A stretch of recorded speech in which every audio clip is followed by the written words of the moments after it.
ఆస్తి కోసం ఎంతకైనా తెగిస్తున్నారు దుర్మార్గులు. అది సామాన్యుల్లోనే కాదు, బాగా చదువుకున్న కోటాను కోట్లు సంపాదించిన వారింట్లో కూడా ఇదే జాడ్యం. ప్రముఖ వ్యాపారవేత్త, సామాజిక సేవా తత్పరుడు, వితరణశీలి గుప్త దాత, అందరికీ ఆదర్శంగా నిలిచిన వీసీ జనార్దన్ రావు హత్య అందరికీ ఆవేదన, ఒకంత భయం కూడా కలిగించింది. సొంత మనవడే సైకోలా మారి ఒకసారి కాదు, 2 సార్లు కాదు, 76 సార్లు పొడిచి చంపాడు క్రూరుడు. తనను ఎంతో అల్లారుముద్దుగా పెంచిన తాతను ఎలా చంపాడో ఎవ్వరికీ అర్థం కాని పరిస్థితి. యావత్ తెలుగు రాష్ట్రాలను జనార్దన్ రావు మరణం షాకు గురిచేసింది.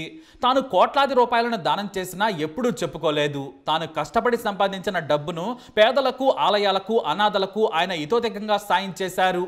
కానీ ఏం లాభం? 85 ఏళ్ల వయసులో విశ్రాంతి తీసుకుంటున్న ఆయన్ను దారుణంగా హత్య చేశాడు మనవడు కీర్తితేజ. జనార్దన్ రావు పుట్టింది ఏపీలోని ఏలూరు జిల్లా కొవ్వలి గ్రామం. చిన్నప్పటి నుంచి జనార్దన్ రావు చదువులో టాపర్. ఆయన ఆ రోజుల్లోనే ఖరగ్పూర్ ఐఐటిలో ఇంజనీరింగ్ పూర్తి చేశారు. జనార్దన్ రావుకు దివంగత దిగ్గజ పారిశ్రామికవేత్త రతన్ టాటా సహోద్యాయి.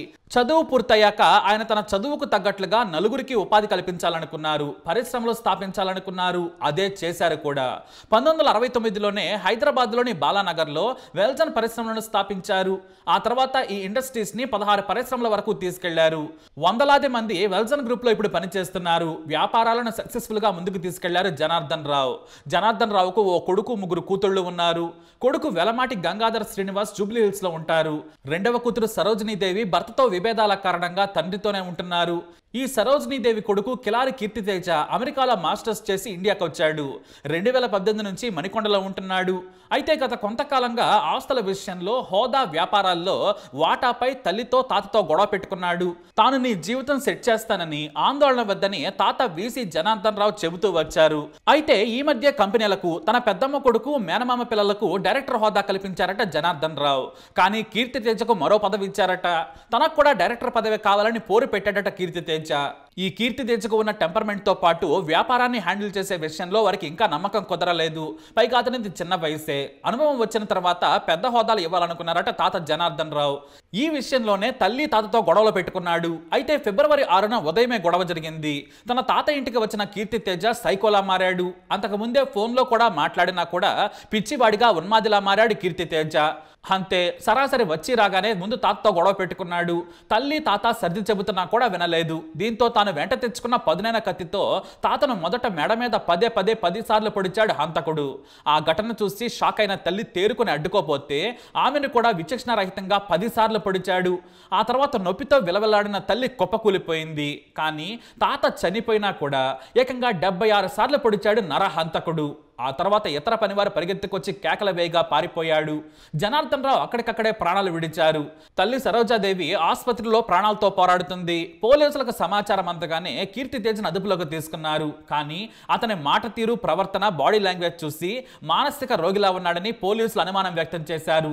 వెంటనే మానసిక వైద్యుల సాయం తీసుకున్నారు పోలీసులు. ఇక ఇతనికి మాదక ద్రవ్యాల అలవాటు కూడా ఉన్నట్లు పోలీసుల అనుమానం. ఆ కారణంగానే వ్యాపారాలకు దూరంగా కుటుంబ సభ్యులు ఉంచారన్న టాక్ కూడా వినిపిస్తోంది. ఇంతకుముందు పార్క్ హోటల్లో ఓ కేసులో కూడా ఈ హంతకుడు కీర్తితేజ నిందితుడు. అతన్ని జైలుకు తరలించారు పోలీసులు. అయితే ఏం లాభం? తాను ఎంతో తెలివిగా కష్టపడి ఎంతో సంపాదించారు జనార్దన్ రావు. తన దగ్గర పనిచేసే వారిని కుటుంబ సభ్యుల్లా చూసుకునేవారు. అలాగే సేవలోనూ రతన్ టాటాకు ఏమాత్రం తీసిపోరు. కానీ ఏనాడు కూడా చెప్పుకోలేదు. కనీసం ఫోటో కూడా తీసుకునేందుకు ఆసక్తి చూపలేదు. సాయం చేసినా సరే కుడి చేతితో చేసిన సాయం ఎడమ చేతికి కూడా తెలియద్దంటారు ఆయన. అది సాయం పొందిన వారు చెప్పాలి, కానీ మనం కాదంటారు. దేవుడు మనకు కొంత ఇచ్చాడు, అందులో మనం కొంత ఇస్తున్నాం.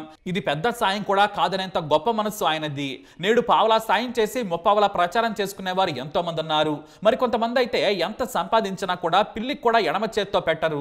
రాజకీయ నాయకులు తెగదోచుకుంటారు. కానీ జనార్దన్ రావు మాత్రం కోటాను కోట్లు పంచిపెట్టారు. ఏలూరు ప్రభుత్వ ఆసుపత్రికి ఎన్నోసార్లు అభివృద్ధి చేయమని సాయం చేశారు. భక్తుల కోసం మంచి భోజన వసతులు కల్పించాలని టీటీడీకి ఒకేసారి 50 కోట్లు ఇచ్చిన ఘనత ఆయనదే. తాను చదువుకున్న కొవ్వల్లి జడ్పీ హై స్కూల్ కు 5 కోట్లు అందించారు జనార్దన్ రావు. అంతేకాదు పశువుల ఆసుపత్రికి ఆధునీకరణ కోసం సాయం అందించారు. బీసీ హాస్టల్ కూడా కట్టించారు, గుడి కట్టించారు. ఏపీ, తెలంగాణలోని ఎన్నో విద్యా సంస్థలు, ఆలయాలకు ఇతోధికంగా సాయం చేశారు ఆయన.